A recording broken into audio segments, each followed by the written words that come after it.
Hey everybody. I know it's been a little while since my last video. I got to school about a week ago, a little over a week ago, so it's been a little crazy. Trying to get ready, playing baseball, working out and stuff. So I'm probably only gonna be able to get about one or two videos a week up from this point out, but I'm gonna do my best to cover all the information when I put the videos up. Again, around my schedule, I'll try to get on whenever I can. I haven't been able to put up any videos, but I've been answering a lot of questions.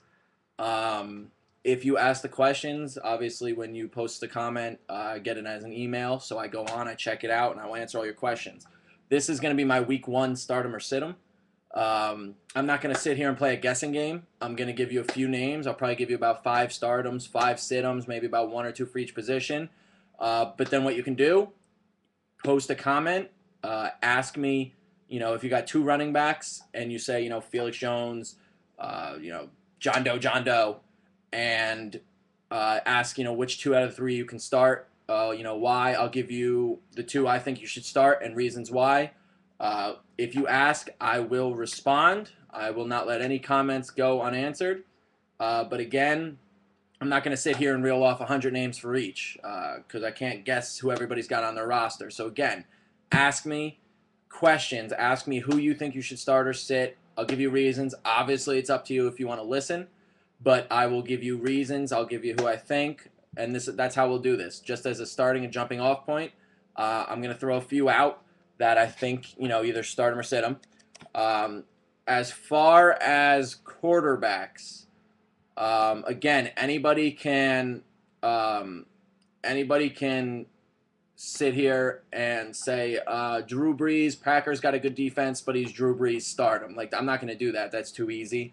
I'm going to give you some names that are probably down there on your list a little bit, for maybe a little bit of a deeper league. But again, if you have, two great running backs like, just whoever, and you can't decide who to start out of the two, that's when I'll help. But again, I'm not going to sit here and say, start Adrian Peterson. That's not going to help anybody. So quarterbacks, my stardom is Kyle Orton. I know he fell off towards the end last year, but Oakland lost Nnamdi Asomugha, and I feel like that's really going to hurt them. Obviously, it hurts them a lot talent-wise. Takes away their really only shutdown corner. But I think it'll also hurt them morale-wise. Knowing that their secondary isn't as good this year, I think that's really going to hurt them. So Kyle Orton would be my stardom, which actually leads directly into my stardom for a receiver, which is Brandon Lloyd. Again, I honestly don't think he's going to have the same type year as he did last year. I see that coming down a little bit. Definitely don't see him leading the league in reception yards. I don't see that happening again. But I think 1,000-yard, 7 or 8 touchdown season is possible. But again, since the Raiders lost Nnamdi Asomugha, they really don't have that shutdown corner. Orton really liked Lloyd last season. He turned him into a valuable, one of the better receivers last year. So I think in the opener, Orton's going to want to prove himself again because he fell off late last year. He's going to want to get back to Lloyd. And against the Raiders, now very much weakened secondary, I feel like that's going to really come in handy. My stardom for running back is Marshawn Lynch. The 49ers are okay against running backs. They had decent run defense last year, but I really feel like it might just be more of a gut feeling than anything. I mean, there are some stats to back it up, but he performed better last year when he got to Seahawks. Obviously had the huge postseason game. My main feeling is that with Tavares Jackson coming in, not as good as Hasselbeck, even though Hasselbeck wasn't very good last year, he's not proven at all. He's not as good as Hasselbeck. They got some receiving threats, so that should take some guys out of the box.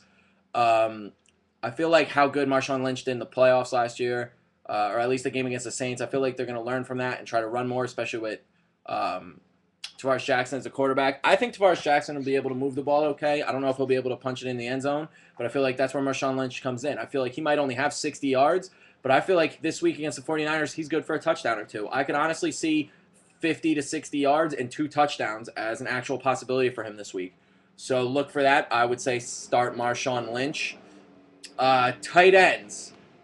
This is a guy that I have been incredibly high on all preseason. I don't know if I've mentioned him in another video, but Jared Cook of the Titans.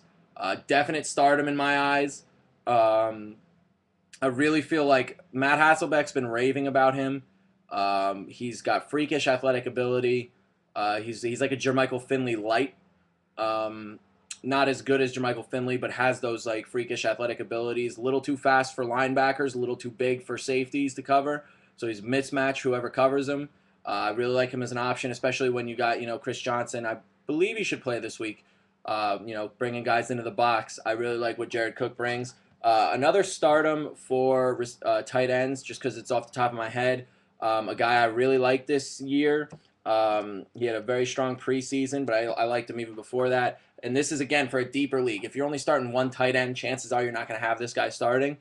But if you're going to two tight end league, Lance Kendricks on the Rams. Looks like Sam Bradford is developing a rapport with him. I really like him this year. I think he'll be a top 12 tight end he'll finish. Young quarterbacks tend to really like their tight ends. It's like a safety net. I feel Bradford is advanced. He's not your typical young quarterback. Had a good season last year. I feel like he's gonna have a big season this year. But I feel like he'll still love going as tight end. And Lance Kendrick is a starting tight end. Again, big preseason. The thing I really like about him this week is that the Eagles now have their new and improved secondary. Rams don't have the best receivers. I feel like the receivers are going to be shut down a little, but the Eagles don't have the best linebackers. So I feel like that's going to present some opportunities for Kendricks. He isn't going to go for 100 yards probably any week this season, but 4 catches for 40 yards and a touchdown, it's a possibility. If it's a PPR league, I'll take 16 points from or 14 points from my tight end. Like I said, if it's a second tight end, because he's probably not going to be your starter in a one tight end league unless you're going like 16 teams deep. But again, that's another guy I like. Um, Defenses, I mean, you're probably going with the defense that you got. The main defense I like this week is San Diego. They do a good job of, they get to the quarterback. McNabb isn't as mobile as he used to be. Obviously, they got Adrian Peterson, the Vikings do. But I feel like, I mean, he's got some fumble problems. Done a little better recently, but again, you can call it a gut feeling. And again, with defenses, you're most likely going to have your defense set. But I like San Diego this week. And then kickers, you should only have one kicker. If you're watching my video and you have 2 kickers, as in you have a kicker and a bench kicker, you need to go back to my previous videos and rewatch them because you're doing that wrong. I'm just going to be straight up honest with you. If you have a bench kicker, you're doing it wrong. Pick up a kicker for the week. You got your kicker for the week. Kickers are chances. You got to get a team that's going to get into the red zone or, to that side of the field, but not punch it in the end zone because then that's only 1 point. So kicker, start the kicker that you got. If you have 2 kickers, drop the bench kicker, pick up a receiver or running back. Other than that, those are my stardoms. For situms, again, depending on the league that you're in, I know some leagues use 2 quarterbacks. Some leagues use 1, so it's hard to say. It really depends on the type of league that you're doing. My situm for a quarterback is Donovan McNabb. I know he's not high on draft boards. Again, this is more for a deeper league, or if you really waited on quarterback and you got some kind of Kyle Orton, Donovan McNabb type tandem at quarterback. Donovan McNabb, I feel like he's going to have a bad week. Chargers have a good defense. I feel like they're going to try to run the ball with Peterson, the Vikings. The Vikings don't have a lot of threats at receiver or tight end for that matter. Shanko's getting on the backside of his career. Kyle Rudolph looks like he could be in the future. I don't know if he's necessarily ready yet. They still don't like him in blocking schemes, so he might not get a lot of opportunities in the game right now. But again, McNabb is the type of quarterback that has a chance to end up having a big week, but I don't see it this week. As far as my receivers, again, it's just I'm saying the same thing for everyone. It depends if you're going 3 or 4 receivers. My receivers for this week are going to be a group. And I'm not going to do this every week because I really don't see the Eagles as much of a dream team as everybody else thinks because I feel like there will be some holes in that defense. But for this week, because of who the receivers are, my situms are Rams receivers. Just in general, Rams receivers, situm. I feel like the first week, the Eagles are really going to want to come out there and prove something. They're going to be using a lot of different packages, getting a lot of pressure on Bradford. I would just recommend staying away from Rams receivers this week. I mean, you can't. The only one out of there that has a chance is if you're in a PPR league. I would recommend staying with Amendola because he's basically like a Wes Welker light. He's gonna get you even if he only goes for 40 yards because of the defense. He could still get 7 or 8 catches, possibly double-digit catches. That's just how he is. Um, but I would recommend sitting most, if not all, of the Rams receivers. Whichever one you have. As far as running back. There was a couple I was looking at. I'm trying to refresh myself now. I tried to do this video when I got a chance. It's been a little crazy around here lately. Let me just check this out real quick. Okay, as far as running back, I'm gonna go with as my sit. I'm gonna go with Mike Tolbert. I know touchdown vulture. A lot of you guys probably picked him up in or the late single-digit rounds. 7th, 8th, 9th round. The Vikings are always good against the run. I know they lost a couple guys, but I feel like their schemes are still going to be good against the run. I feel like the Chargers are going to try to pass more and try to use Ryan Matthews as more as the home run hitter. Because once you get into the Vikings secondary, rushing the ball, they're not the best secondary against the run. So I feel like they're going to want to try to use Ryan Matthews to get to that second level. Put him on the outside because running it up the gut, which Tolbert is used for, doesn't work too well against the Vikings. So I would recommend staying away from Tolbert this week. Again, it depends who you have on your bench.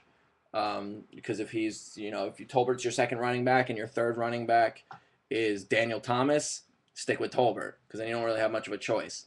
But as far as if you have another viable option, I would recommend giving Tolbert the week off. For tight end again is a little tricky because most likely I know I don't personally keep a bench tight end. I took Jermichael Finley for most of my leagues, and that has nothing to do with the Packers fan. As a Packers fan, the guy's just a freak of nature. He's probably going to redefine the tight end position. That might be a little homerish, but I could see it happening. The guy's a physical freak. So I personally don't take a backup tight end. So if you go by my strategy, you grab that good tight end. You got Antonio Gates, Jermichael Finley, Dallas Clark, Vernon Davis, and you don't have a backup tight end, then there's really nobody. Obviously, you're not going to sit, the guy. But again, like I said, I wasn't going to, bang out 30 guys here. So just leave comments, and I will get back to them ASAP. I'll be around my computer all day. Just list the guys. Do it whatever form you want. Easiest for me would be to say, I got 2 slots. These are the 3 guys I'm choosing between. I'll let you know who I think, and I'll give you some reasons. So if you want to do that, throw that down in the comment box, and I'll get to that as soon as I can. Thanks for watching, guys.